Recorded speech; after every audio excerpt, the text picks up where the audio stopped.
program. Hi everyone, my name is Mike Gibbons. I'm the Director of Strategic Communications at the Unitarian Universalist Service Committee, UUSC for short. We're an international human rights organization with a 80-year history, more than 80-year history of international human rights work. Currently, we focus on three programmatic areas: migration justice, climate and disaster justice, and international justice and accountability. We have about 60 partners across the world. And this evening, we are pleased to be bringing you one of our partners, Jo-Jikum, all the way from the Marshall Islands. I'm going to introduce the panelists to you. We have four great panelists from Jo-Jikum. Just to give you a little bit of background about Jo-Jikum, they are a climate justice organization based in the Marshall Islands, which is in the Northwest Pacific. They do a lot of great work around youth organizing and youth advocacy with regards to climate change and calling to the attention to the impacts of climate change in the Marshall Islands. And UUSC has partnered with them for several years now on some amazing work in terms of raising awareness about climate change and mobilizing youth into action on the islands around climate change and protecting the environment and doing environmental cleanups and calling attention to the impacts of climate change locally and internationally as well. The Marshall Islands is located in the Northwest Pacific. It is composed of about 29 coral atolls. And for those of you who do not know what an atoll is, it is basically a ring-shaped island. And there are about 29 of them that compose the Marshall Islands in the Northwest Pacific. And there are about a little bit more than 40,000 inhabitants of the Marshall Islands currently. So we have four panelists, as I said earlier, and I'm going to introduce them one by one, and they will be kind of guiding you through this journey that we're going on with Jo-Jikum. And so I will start with Lori Arrieta, who is a program manager.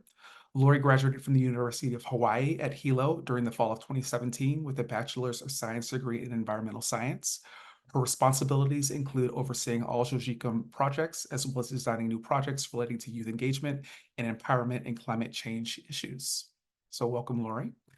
Our next panelist is Konya Ishimura, who is also a program manager.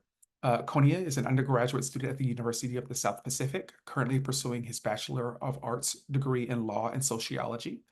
Since transitioning to Jo-Jikum, Konya has spearheaded various Jo-Jikum projects that focus on climate change, youth activism through the use of art, and the preservation of traditional knowledge.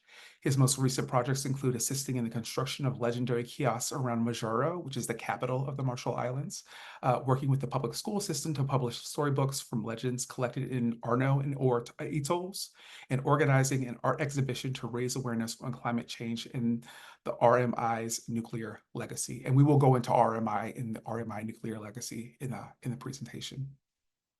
Next, we have Manley Compass, who is a youth coordinator. Manley is a National Adaptation Plan youth consultant conducting workshops with fellow youth on the Marshall Islands. For almost 2 years, he has been working on the National Adaptation Plan, which we will also talk about in our presentation as well, and has been doing a lot of great work collaborating with youth and mobilizing youth as a youth coordinator in support of the fight against climate change and to address the impacts of climate change. Manley has traveled to a total of 19 atolls in the Marshall Islands. And the atoll that he's visited the most has been Utrecht. So welcome, Manley. And then last on our panel, we have Carney Ramers, who is also a youth coordinator. Born and raised in the Marshall Islands, Carney graduated from the College of the Marshall Islands in May of 2023 with an associate's degree specialized in science. Her work focuses on spreading awareness of Jo-Jikum's National Adaptation Plan, which they also call their survival plan. This plan is to oversee the adaptation pathways that we need in order to protect our homes from sea level rise. So welcome, Carney, as well. So thank you so much for our panelists for being with us today. As I said, we are going to take this journey to the Marshall Islands in the Northwest Pacific. It's about 10 a.m., a little after 10 a.m. there, 10 a.m. exactly there in the Marshall Islands. And I'm going to hand it over to Konya to walk us through a presentation about the work of Jo-Jikum, as well as discussing the United States nuclear legacy and the current and future projects of the organization as well. So I'll hand it over to Konya. Mike, and thank you everyone who joined in today. To start off our presentation, I'll hand it over to Lori to do a brief introduction and elaborate more about Jo-Jikum and our projects, and we'll carry on from there. Okay. Thank you, Mike, for the introduction. I'm just going to go through an overview of what Jo-Jikum is, just to elaborate more on the work that we do. So we can go on to the third slide if who's controlling. Third slide, please. Thank you. So Jo-Jikum is a nonprofit organization based here in the Marshall Islands, specifically on Madro Atoll. And we focus a lot of our work on youth engagement, and a lot of our projects focuses mainly on climate change. We do also showcase a little bit about our nuclear legacy, and that's just part of the work that we do. And a lot of our engagement involves art and media. So because it's easiest for our participants and our youths to process all of their thoughts and emotions through that medium. On to the next slide, just to showcase why we do our work. There's a lack of resources to address these environmental issues here in the Marshall Islands. So our main mission is to create future leaders for the RMI. And our main goal of this mission is to see these youths being empowered and taking charge of all of these difficult challenges that they see in their communities. Next slide, please. So this is basically the structure of our team. We do have board members, 5, 2 of which are youth representatives. And then we have our director and our founder, Kathy Jo-Jikum. And then we have a finance officer, 2 program managers, and then we do have a community liaison who is a councilman that helps connect us with the government agencies and organizations that are relevant to our work. And then from there, we have our youth coordinators, some of which are here in the panel. If you move on to the next slide, I can talk about one of our core projects, which is called the Climate Change and Health Arts Seminar. It's an annual summer camp that is an invitation to high school students, basically to learn about the different effects of climate change, especially on their health and livelihoods. And in this project, they process all of their feelings and their thoughts and their perspectives through forms of art. So for this camp, they get to pick different classes like weaving, painting, songwriting, filmmaking, and poetry to express themselves about the different effects of climate change. If you move to the next slide, it just showcases some of the different activities that we've done. So we do a lot of visitation to the different and relevant organizations that can help educate and inspire our youths to provoke their creativity in their art. And next slide shows what we do at the end of the project, which is a showcase night. So this is an opportunity for our participants to show off all the work that they've done during these 2 weeks of learning and creating. So I will hand it over to Konea to elaborate more on the different projects that we have.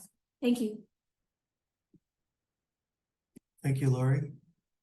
So on to the next slide. Yep, right there is our Reach to Reap project, which is a project that the main goal of the project is to collect stories and have Bebuenado sessions with elders to learn more about Marshallese history, traditional preservation methods of our food, and other knowledge that have been lost through because of people moving out and migrating to the states and taking that knowledge with them. So due to climate change, there's various numbers of Marshallese elders that are seeking medical attention, medical care in the US and other countries. And with them, they're taking those knowledge. So this project set out to gather those knowledge so that we can create booklets, storybooks, and essentially Marshallese resources that will be available for middle school and elementary students as part of the middle school curriculum. In our meetings with the public school system, there was a lot of conversations on how a lot of our materials and our learning materials are not relevant to who we are as Marshallese people. So I think what this project strives to do is maintain our culture and keep our stories intact through digitalizing our stories and our cultures and our traditions, and sharing that to the future of the Marshall Islands as well as the Marshallese diaspora through booklets and other means of storytelling. Next slide, please. The pictures shown in this slide is shows how stories are collected. We do Bobanado sessions, which means just general knowledge sharing with elders, meeting with them, learning about the past and learning about stories in the Marshall Islands, as well as then meeting up with students and sharing their stories unique to their atolls and helping them understand the importance of the legends and the legendary sites that are in their atolls. And from them, we get their perspectives on why it's important and why we should protect these knowledge and these stories. Next slide, please. The photo shown here is the booklet that's currently in development, and it's in the last phases of being published. It's the Bobanado of Aur, so it's a collection of legends unique to the atoll of Aur. And this booklet is almost complete, and it will be incorporated to the middle school curriculum in just a few years. Next slide, please. And then I'll hand it over to Melanie and Carmen to talk about the National Adaptation Plan. Yeah, we all and today I'm gonna talk about the National Adaptation Plan, which is our surviving plan, and engaging with the community to collect experience and concerns of how climate change is affecting livelihood and lifestyle, which fit into our survival plan. So I'll give this time to Carney to elaborate more about the NAP. Hello, everyone. So for our National Adaptation Plan, it's very unique because we had our National Adaptation Plan consultations, which took place in the outer islands and the more rural areas here in the Marshall Islands. So Manly and a few other workers such as Jabar Silk, they went to various outer islands to collect data and information for NAP. And with these, I guess, data collecting, I felt was very intimate and unique towards the National Adaptation Plan because the plans and pathways are specific to what the communities need. And I guess more of, what the communities need and the specific roles that each members in the community have to take throughout this National Adaptation Plan. And I guess I'll give it to Manly to explain more on our NAPCOMS program. So, so during this consultation, I'll talk more about the consultations. And during this consultation, we mostly focus and work with the youth group, and participants create their hard work on environmental observation from their respective islands. They are asked about what kind of future they see for their island and what they will do to cope with the risks and hazards currently experienced through climate change. So during this consultation, we have art workshop, and our students are creating their own art to take place over at least 2 to 3 days to keep them enough time to complete their project. And either a collective painting or collectively written song, participants share their work with the wider group, a collective performance expedition for communities, as a former closing and thank you ceremony. And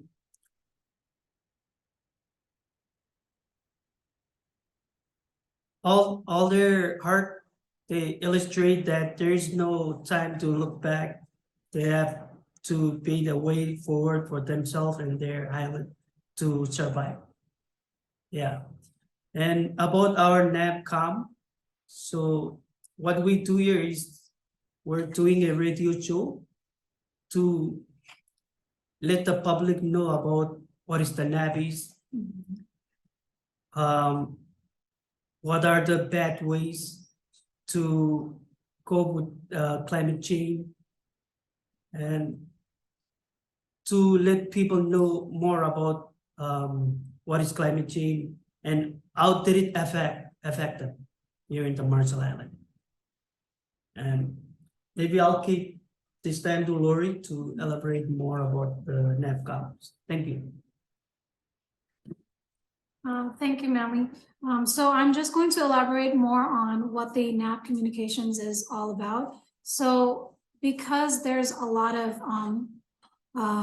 difficult vocabulary and text written in the National Adaptation Plan, our job here at Jo-Jikum is to help break that down and translate it into the local Marshallese language and convey that back to the community as a whole. For the consultations, we mostly worked with youths, but for this communications project, we are working with the community, the whole community. So currently we've had radio shows and social media posts about what the NAP is, what the different roles of the organizations involved in the NAP, and what Jo-Jikum has been doing to help build on that. And so far, we have invited special guests that were also involved in both the consultations and the development of this National Adaptation Plan to elaborate more on the different pathways and what the RMI should look forward to in the coming years because of the effects of climate change. And if you do have questions about that, I can elaborate more and I can answer. But at this time, I'll give it back to Konya to talk more about the legendary kiosks as one of our other projects.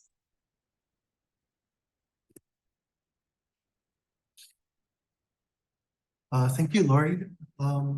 So next slide, please.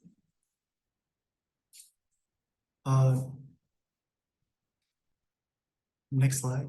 There you go. Thank you. So the Legendary Kiosk Project focuses on maintaining and preserving these legendary sites on Medjero and across various other atolls in the Marshall Islands. What Marshallese people are known for and what we consider our history is these stories that are attached to these lands. So each of these sites hold cultural value for the legends that took place in these locations.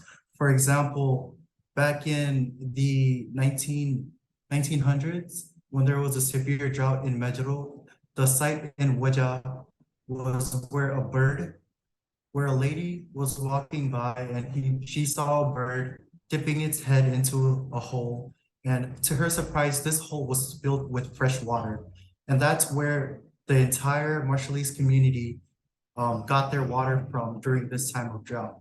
So each site has a sort of unique story to it, to how our ancestors lived and how these sites are important to their survival as well.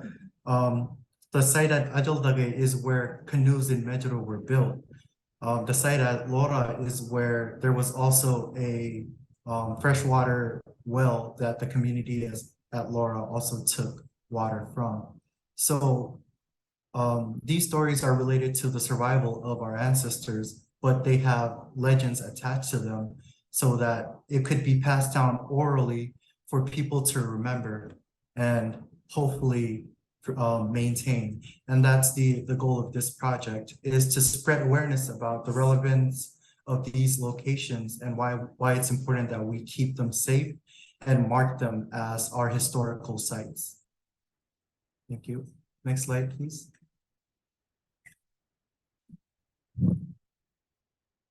So before we go into the art exhibition, I just wanted to give a brief history on the nuclear legacy because it's related to that. So this slide just shows the background of the nuclear testing, which was during the Cold War era, and the RMI, specifically Bikini Atoll and Eniwetok Atoll, were a strategic location because of their remoteness.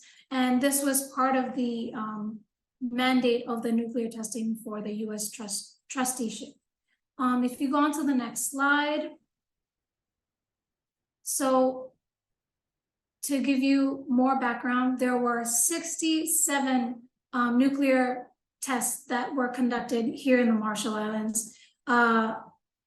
There were 23 bombs that were detonated in Bikini Atoll, and the rest, 44, were in Eniwetok Atoll. The most notable ones, which were huge in magnitude, were the Operation Crossroad tests and the Castle Bravo test. The first one was taken in 1946 and the following was in 1954. If you go on to the next slide.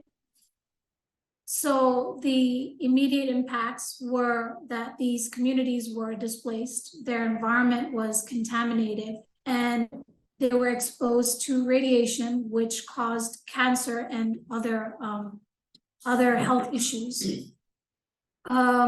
If you go on to the next slide,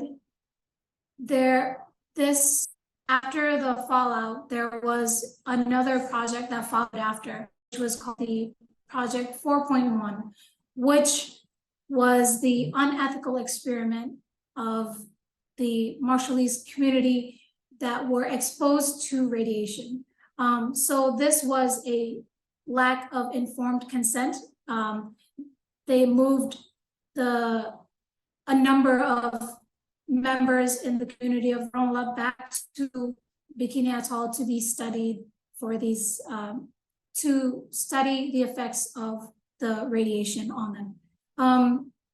If you go on to the next slide, later on in 1986, we gained our independence from the US, and then the Compact of Free Association was established. And this Compact of Free Association allows the Marshallese citizens to travel between here and the US freely without visa, and seek healthcare, education, and those other benefits. And I will give it back to Konea to talk about the expedition. Thank you, Lori.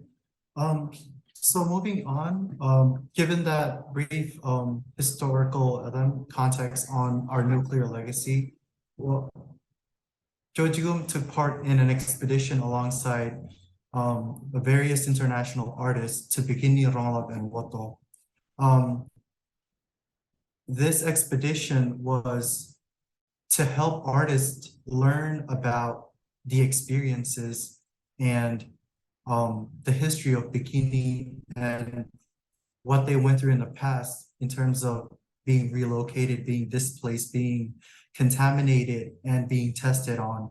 You hear these in stories, you hear these on books, you can read them in articles, but being there and living there for a brief moment in Woto, Ronglap, and Bikini is a whole different experience. So this expedition to Bikini, Ronglap, Woto offered the artist insight to what it's like to live on Bikini. And I think the overall experience for most of us and the artists that were involved in the trip was extremely sad and lonely. Bikini, Ronglap, they were atolls that were full of life, and once we stepped foot on Bikini and Ronglap, they both wanted people. And what was ironic and what we learned about the trip was over 95% of Bikinians, Ronglap, and all that Ronglaps and Anawela people, Bikini and Ronglap people don't get to see or visit their homes. They never get that opportunity. But when we looked around, there were many tourists diving and sort of glorifying the nuclear testing that took place in Bikini Atoll. So this research project was for us to get that perspective, gain insight, get lived experience, and for a brief moment inhabit Bikini Atoll. And after this, the artists went back to their countries, the Marshallese artists went back home, and they started working on artwork that they could share to their communities, share to the world to share their stories about Bikini, climate change, relocation, displacement, radiation, injustice overall. And to be once again threatened by climate change and the prospect of the entire Marshall Islands and its people relocating due to sea level rise and all these horrible effects of climate change due to human activity is just something that people need to know more about. And we were hoping that through art, we could use this as a medium to get to those people who, you know, are tired of reading books or can't get information from books and would be inspired through other forms of, whether it's music that's being released about the Marshall Islands and its struggles and its efforts to survive, or whether it's on oil and canvas, whether it's through dances, whether it's through showcasing our culture, something that should be very well safeguarded and protected, not just by people of the Marshall Islands, but from everyone in the world, protecting each other. So I think from this expedition, we moved on and did an exhibition, which should be on the next slide. Oh, sorry. So some of the activities that we did on Bikini and Ronglap were art workshops so that we could start zoning into our creativity to best convey the messages on using different art forms. On the left, you have Megan Rippinoff, who's a very talented artist teaching the Marshallese youth artists her techniques, her ways of using art as a form of expression. And then on the right, we have Solomon Enos, native Hawaiian and also a fantastic artist, sharing his skills and his talents with Vicky, Giovanni, and Pechi, who are some of our Marshallese artists who were involved in this expedition, research expedition. Next slide, please. And then On the left is a picture of Giovanni and Jewan, who are Bikinians, and they're sitting under a sign that says, "Welcome to Bikini, 50 years of Bravo," as if it's something to, showcase, something to brag about. This was the airport at Bikini, and it was a tourist site after the Marshall Islands gained its independence. And on the right is Solomon, who was always in the zone, very inspiring, always working on art. So those are some of the photos that I wanted to share about the expedition. Next slide, please.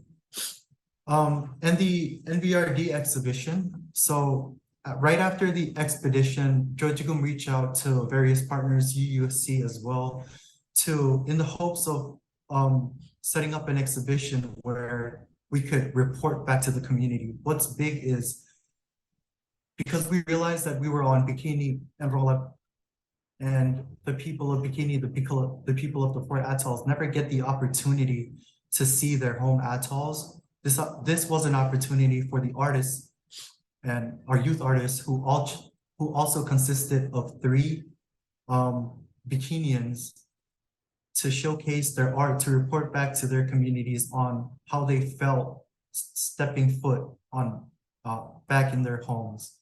So this art exhibition the main goals were to add continuation to the expedition, as well as join the NNC, the National Nuclear Commission, in their efforts to tell the world about our nuclear legacy and the injustices we faced.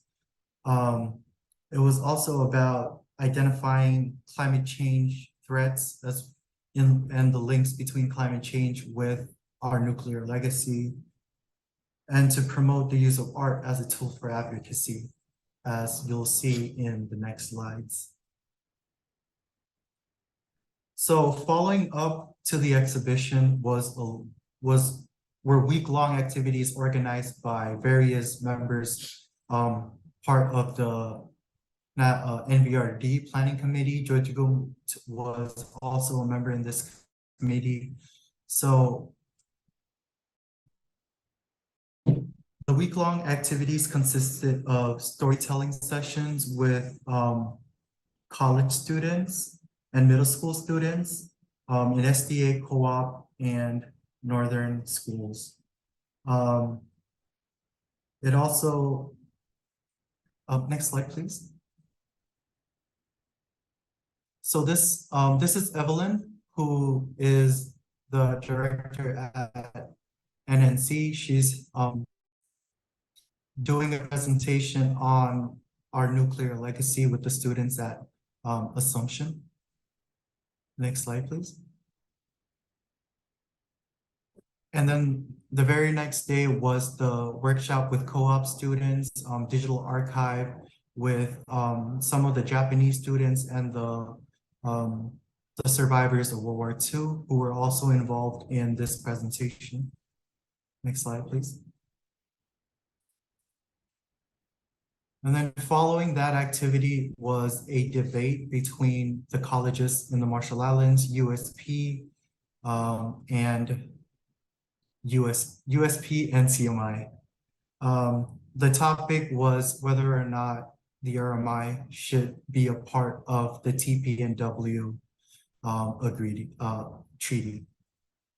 Next slide, please. And then to wrap everything up, on March 1st was the 70th Nuclear Victims Remembrance Day, where NVRD Solidarity March took place. Members of the 4 atolls, all the high schools, the middle schools, different members of the communities, representatives from each atolls, and different embassies were also part of this march, joining in solidarity. Next slide. And then later on that day, we held the art exhibition. Carney will be helping me share with you guys some of the artworks and what they mean, as well as introducing the artists behind these artworks. So next slide, please.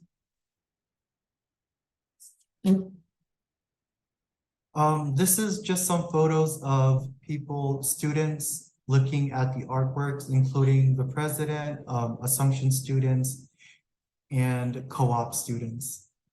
Next slide. So, crap, something spilled. Jabbar Silk is one of our youth artists. He's also a coordinator at Jo-Jikum.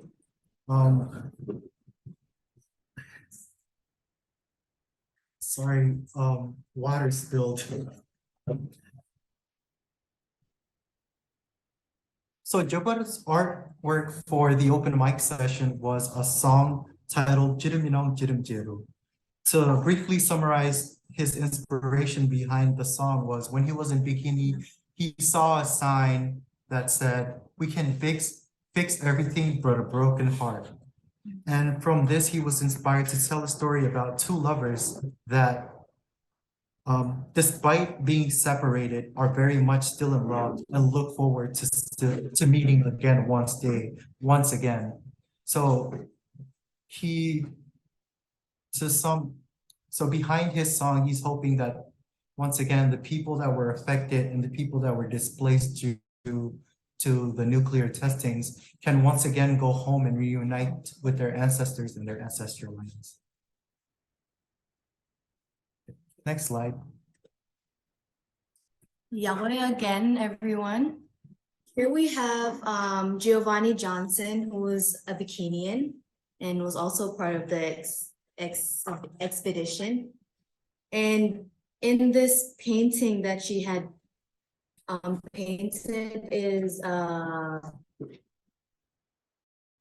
person swimming and enjoying our beautiful waters, but below them is actually an aircraft carrier of the USS Saratoga. And this carrier was among the many vacant vessels in the Bikini Lagoon during the nuclear war, or during the nuclear testing, sorry. And this painting, she wanted to portray it as a reminder that even though we have moved on and are enjoying life as is, we need to remember what happened throughout the nuclear legacy. Because if we don't remember or acknowledge the existence, then that means we're just in denial of the actions that were carried out during these times. Next slide, please. Here we have, I guess, Jewan or Cesar Jamore's art, and he wanted to depict it in Polaroids. He had also came up with 3 different poems. So the first poem is called Crossroads, and it depicts a story of Rubigini finding their way home using the stars as navigation tool. And his throughout this poem, I find it was really emotional because the Bikinians had no way, they didn't have a way to return back home because of how the sky was getting cloudy and the swells and waves, and those were kind of, I guess, it explains how the struggles they were facing and their navigation of way home. It's like hard for them. The second one is called Snow, and when the Castle Bravo was detonated, the people in the neighboring atolls were mistaking the fallout for snow. And then his last poem is called Al Lamoran, which means my land or my home. And in this poem, as the tides rise, the Marshallese people are faced with possible loss of the land and their culture. And this piece is a dream that he had about the inundation of his hometown in Guayalen. And this poem is a reminder for the people of the Marshall Islands about the impending danger that we may face in the future due to climate change, and that we need to take action.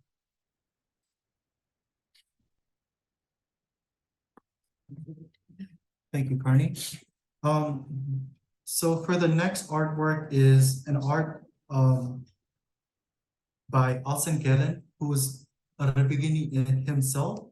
He's one of the elders, one of the few remaining elders of Bikini, and he's also the director of NNC, which is the National Nuclear Commission, and also a climate change activist and a sustainable sea transport activist. He's the director of WAM, which is Wan Island Model. They're the ones that are keeping the Marshallese navigation traditions alive. In his artwork is a metaphorical canoe. So within this canoe are different parts of different navigational tools that the Marshallese people use to navigate or to teach their kids on how to navigate in the Marshallese waters. If you look at the stick chart in the top left corner, where the stick chart peaks, it highlights the 4 atolls and their location in the Marshall Islands, where the testing took place in Enewetak and where the fallout trickled down to the rest of the atolls in the Marshall Islands. On the bottom is a medal, which serves as a compass to the people of the 4 atolls and the people of the Marshall Islands, that despite all the challenges that we face, we are navigators and we will find our way back home. To accompany this art piece, Alsen would chant, or do a roro. And in his roro, he would tell the story about the first navigators and how Ribikini, or the people of Bikini, were known for their navigation skills. And sort of symbolizing that there's always hope in the midst of all these disasters and hardships. When we were in Bikini, one thing that we also did was, one thing that we do when we always visit these neighboring atolls as part of our tradition is to leave something known as manbe to the people of the atoll in which you're visiting. So when we went to Bikini during our expedition, despite there being no one on Bikini, we left a canoe built by Alsen and his team, a legit canoe made by hand. All the individual pieces were crafted by manpower, and we left that canoe in Bikini for the people of Bikini to once again sail their oceans. Next slide, please. The artwork. So one of our other artists is Susan Gieda. She is a master weaver here in the Marshall Islands. She was also part of the expedition. She's from Medjero as well as Meji. For her project, she wanted to dedicate her talents into creating a bedspread made out of jagi air. A woven bedspread and pillowcase made from pandanus and coconut leaves. And this bedspread and the pillows would sort of serve as a resting place for the people of Bikini, for the people of Enewetak, for the people of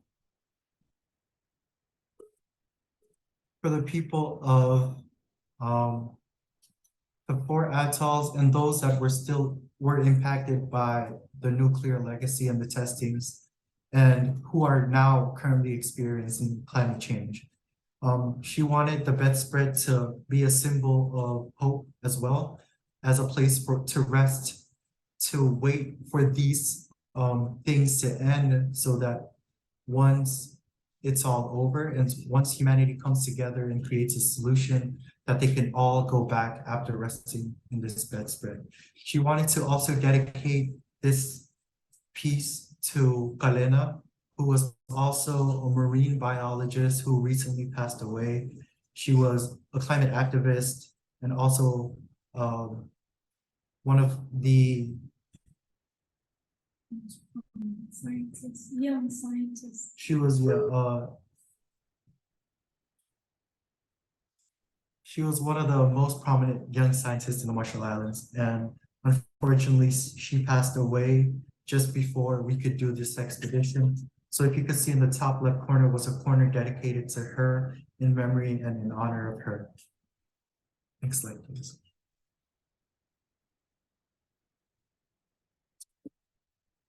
Okay, here we have our director of Jo-Jikum, Kathy Jadangil, also a well-renowned Marshallese poet. And in this photograph, she had collaborated with an artist, Jocelyn. And in this photograph, she was portrayed as one of our I guess Marshallese legends. And the monster or demon is called a Mejanguad. And a Mejanguad is basically a lady that would devour babies, but it's just a legend, so. And she used this special effects to transform Kathy into a character that I guess inspires Marshallese femininity and the nuclear legacies and the impacts of the nuclear legacy on the woman specifically. Next slide.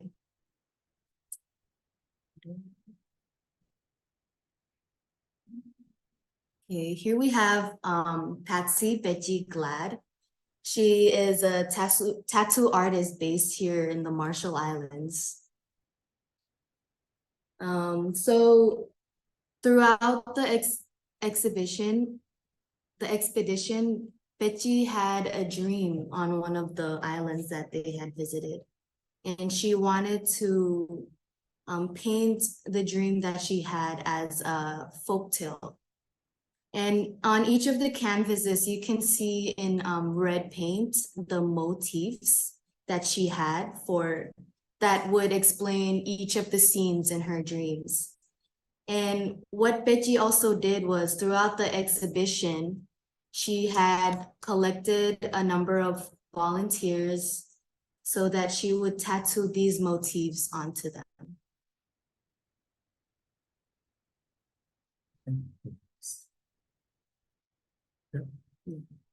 Okay, next slide, please.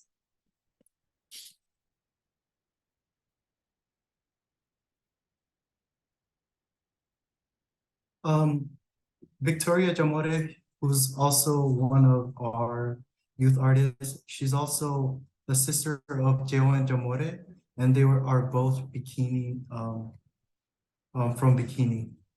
So she created a series of painting that encompassed or represent her feelings of the overall expedition and her emotions that she was going through during her visit to her home atoll.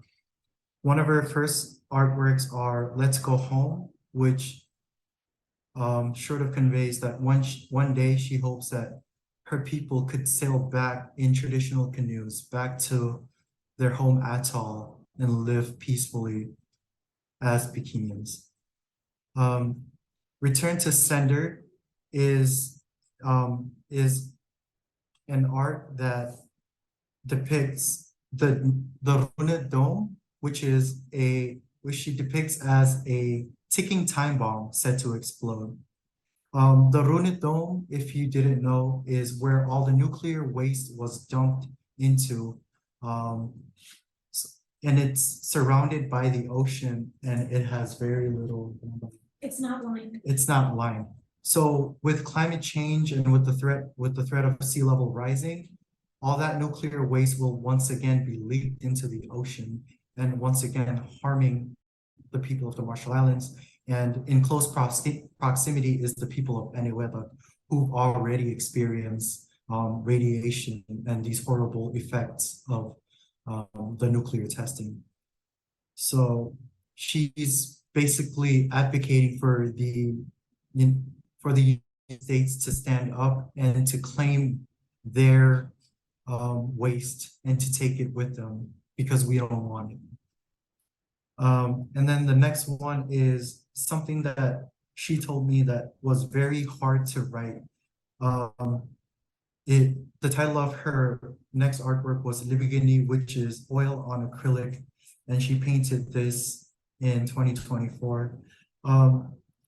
When she set foot in our homeland of Bikini, a swarm of intense emotions greeted her. The knowledge of the terror that her home undergone during the nuclear era added to the grim feeling. The woman in the painting represents ancient spiritual sensation that Vicky felt on the island. The sea dead coral embroidered in her hair embodies the plethora of polluted plants that can be found on the island.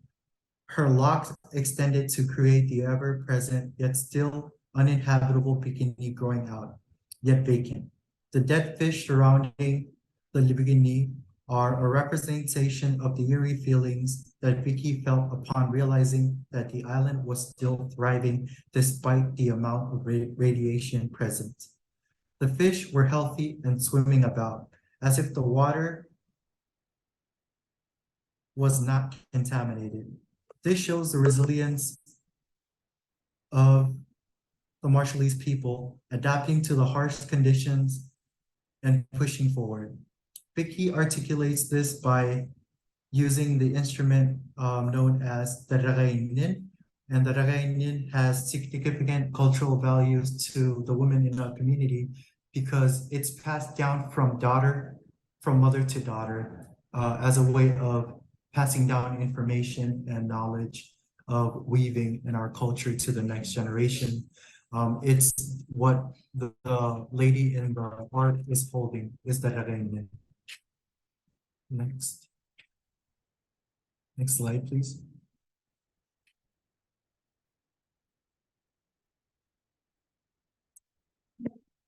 Here we have Debbie Schutz's painting, which she named Denigilaya, which translates to where will we go from here? And so in this painting, Debbie portrays the continuing legacy of the 67 nuclear tests. And she had combined it with the climate crisis that is unfolding right now. So in the same way, I guess this painting really emphasizes on displacement, just like how the people of Bikini were displaced. It shows here the old lady in this painting is being displaced due to climate change. And this is representative of the way of the sea level and the oceans consuming our homes. And the yellow in the dress and the leaf that the girl is holding in the painting represents hope and is what we hold on to while the world is collapsing around us, is what Debbie wanted to portray. Thank you. I think something that's also important to note about Debbie's artwork is it's a reflection of the lady or the young girl in the photo is when she was little, she had to go through relocating due to the nuclear testings. So relocating from her home. Now with the effects of climate change, with the impacts of climate change, now that she's at an older age and more mature, she is now faced with the ultimatum to stay and drown or take flight and go to the States and be a climate change refugee. Next slide, please. So the next two slides will be just photos of the exhibition. Photos of the exhibition and night open mic performances. These are also international artists who were involved in showcasing their work, and they were also part of the exhibition. What came after was a lot of media coverage not just from the RMI, but from various news outlets. In Japan, I know for sure, in Fiji, in the US. So various publications about the advocacy work done by youth in the Marshall Islands. For the first time since the age of Darlene, Tony DeBroom, Neej and Logan, the former representatives of the 4 atolls and the affected communities, youth dominated the scene in sharing about the nuclear legacy, advocating for justice and just compensation.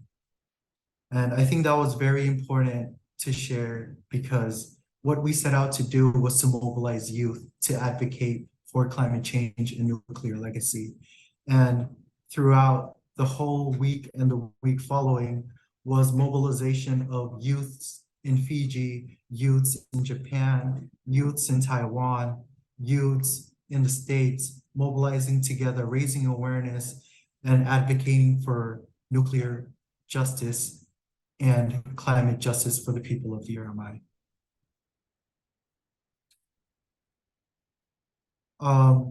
In the next slide, we'll be showcasing a recap of the exhibition, showcasing some of the artwork, some of the attendees, some of the open mic sessions. To briefly go over how the exhibition was set up was during the day you had open gallery, open for the public, for anyone to roam around and view the artwork. And then later on in the evening was an open mic session where members of the crowd as well as Marshallese artists were encouraged to use their voice and use their own art forms to express themselves about how they feel about climate change and nuclear legacy. 625 Studios.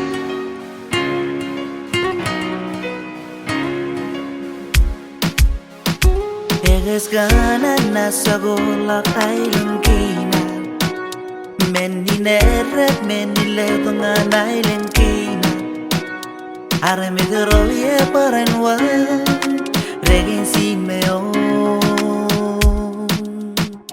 Eres gana na sagola island kina Meni neret meni letonga island kina Are me groye paranwa Regin si meo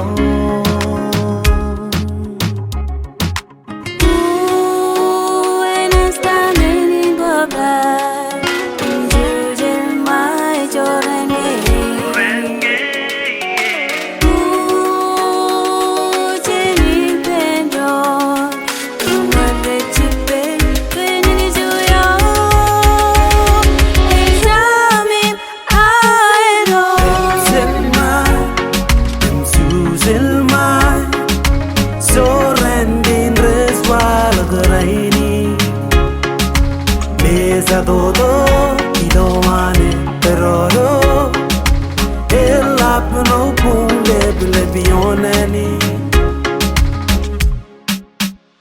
ngewan kazi menas wana nailkina se subsalai taiman e marung deswala sorry rokes roi sin ke gozailinge Cause he made us one and I look at Se subsalay Taiman E marung deswala Shari rokes roi Sin ke gozailinge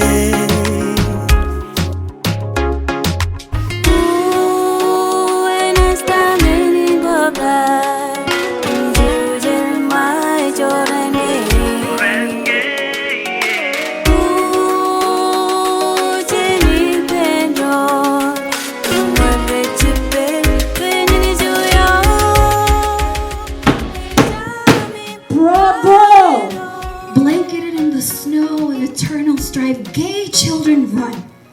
Elders hard at work, white angels they became, punished by the greed of the world for the good of mankind. For you I will rise, For you, I will fight. For you, and for you. Selma, Selma,